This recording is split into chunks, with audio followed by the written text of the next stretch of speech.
So the truth of the matter is that no matter what business you want to venture in, just like I said, distinguish your product. Let it be different from what you have there in the market. Uh, if I want to cite an instance, Please do. with the 100,000 you say for a business for somebody, you have to localize your product first. By localizing, you source for something you can do within the confine of the environment you are. We look at things like plantain now. We know is now available in the market. People can do plantain chips, but you have to factor in what are the necessary things I have to make available in order to get these plantain chips done and aesthetically package it to appeal to the eyes of the people. So first thing, I will encourage the person to go with unripe plantain because It's cheaper. not because it's cheaper, because of the fact that it will last longer, preservative, as in preserving the product for a longer period of time. Already ripe is already ripe, it's tenable to, along the line it get bad. So unripe is still strong, firm, and everything is still intact. So what you have to do is consider those factors and ancestry things you need to buy. You have groundnut oil, you have your salt, you have to have a frying pan, you have a cooking utensils, and maybe your burner or even the firewood. Is this 100K? So I'm using what you gave as an okay. instance. So because you fall within, and I bet you might even have change. So the next in line is when you get these things available. Of course, you have to cut your chip depending on the style you want to use, the size. You can do it circular form. You can do it look appealing. You can just know how you want to do it to suiting the narrative you want to go. So in that case, you have to factor how you package it. Some people will just package it with polythene, and that's all. That's all. But the truth is, however you want to package it, create an identity. Let your plantain chip be known for a particular thing. Have a kind of maybe some write-ups. You say the princess is your name. I will be citing it with what you people give me here. Yeah. PPC. Be a princess with PPC. Princess plantain chips. of PPC. course, with that plantain chip. So create a label, give it a name, give it an identity. It can be just a small label, but make sure that label brings up your brand image, because that's what you want to project. Yes. Is that brand image that people recognize? Is that brand image that influences the decision of the people? Because there are plantain chips all over the place. You can even put write-ups in your plantain chips, letting people know that your plantain chip is good for diabetic patients. You see that you have put it in the mind of the people that diabetic patients will come for my plantain chips. You understand? So make sure you make it to be unique. When you do so, because machineries of packaging are too expensive and you're just localizing you can use staple pin to staple the label inside the nylon with the plantain chip, fold it in such a way that it will be presentable and package it very well. So by the time you start doing it like that, you carve an inch. You let people know that your own is unique. And citing this is within the 100,000, because of course some heads of plantain will go for less than 5,000. Depending on quantity you want to do, you can amass as much as 15, 20,000. Oil, your spices, depending on if you want to spice your own plantain chip. So the kind of spices you use, and make sure you maintain it. Don't change your flavor often time. Let your product be known with a particular style. It doesn't make you not to have variants. You can have variants. That's why you can see products of the same thing. It have different flavors, different variants, but it's still the same thing. So that's how you can start for the moment. And when you do so, you can capitalize on what is trendy in the community. Of course, this is the time of digital awareness. You have a cover niche in that industry.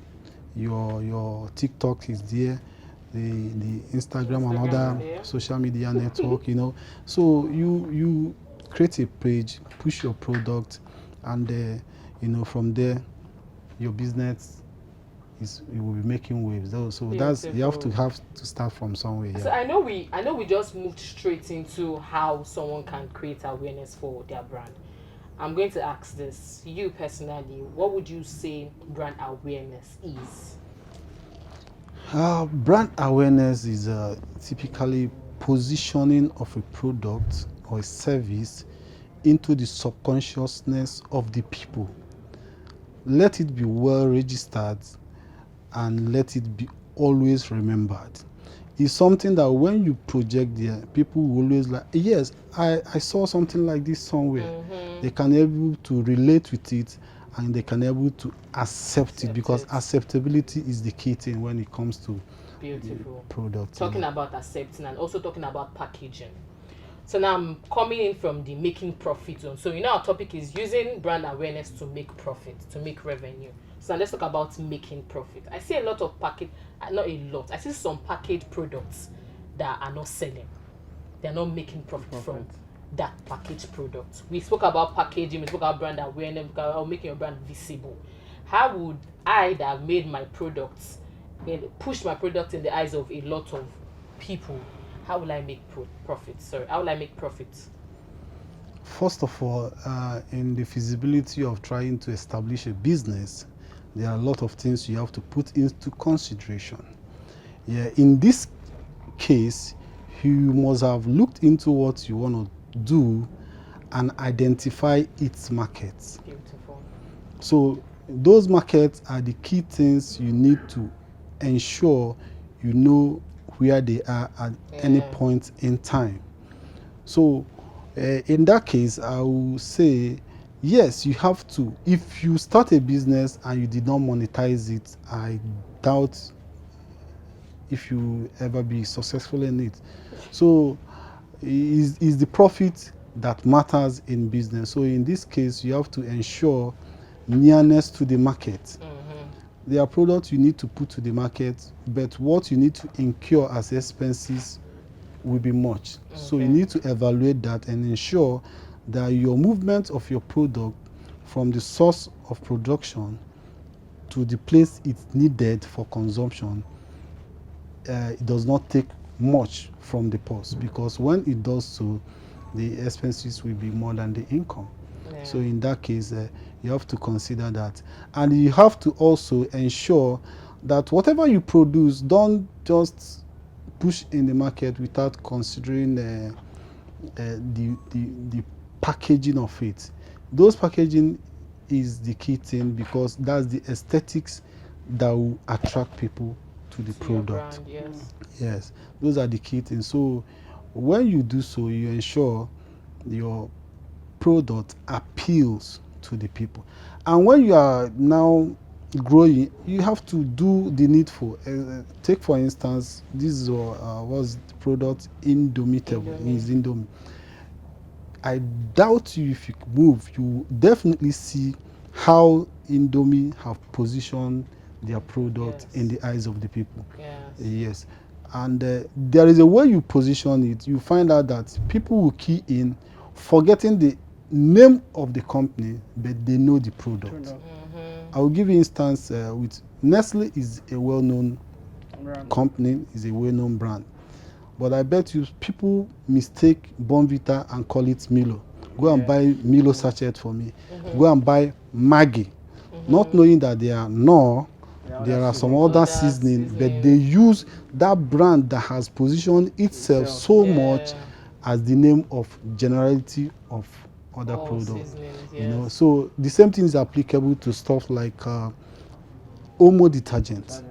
They wouldn't mind telling you to go and buy Omo, whereas what they meant is to go and buy So Clean or Viva or any other product. So that's what advertisement does to products. So when you have a good advertising fame or ideas. So this is how you have to position it in order to be in the heart of the people. So, okay. I was going to ask something. Sorry, Mitch.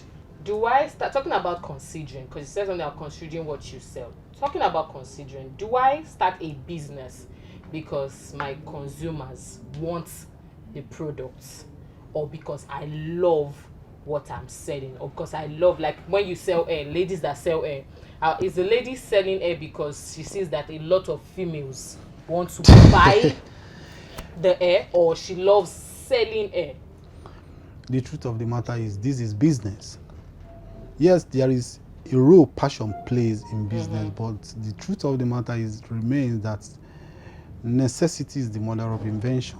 Okay. What are the needs of the people? What do the people want?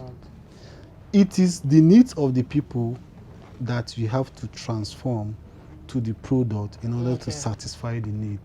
So that one person is taking care of a particular business and you venture it, do you know the trade secrets? Yeah, all right. Those are the basic things. If you don't know, you still not succeed. Yeah. So, but when you have identified that these people are in need of this product, how do I turn or localize what I have as raw material into this product so that I will satisfy this market? So that answers your question. Beautiful. So when it comes to brand awareness, what are some should I say? I don't want to use the word errors because we learned that errors are some things that cannot be corrected. So what can so what are Some those mistakes. mistakes that one should not do, when trying to give an awareness to his brand? Mistakes you need to avoid. Yeah. Yeah, you don't need to jump in because you've seen what others are doing. You know inwardly what your worth is, what your capital base is, what your budget for advertisement promotion generally So in is. that case, do not jump So, into trend. There is a way to capitalize on trends depending on what the trend is, and not billing yourself so much. If it's this era of digital marketing, of course you can go a long way using that. But someone that is into plantain chip, I wouldn't advise you to go and do a billboard, an LED billboard for just a plantain chip. You are going down the drain. So you shouldn't jump into the ship because you see others doing it. There are a lot of products that have positioned themselves. What they do with branding and awareness is to continue maintaining and sustaining the product. The product is already selling. Take Coca-Cola for example. You see that they consistently do advertisement. Even if they don't do, they will still sell. Yeah.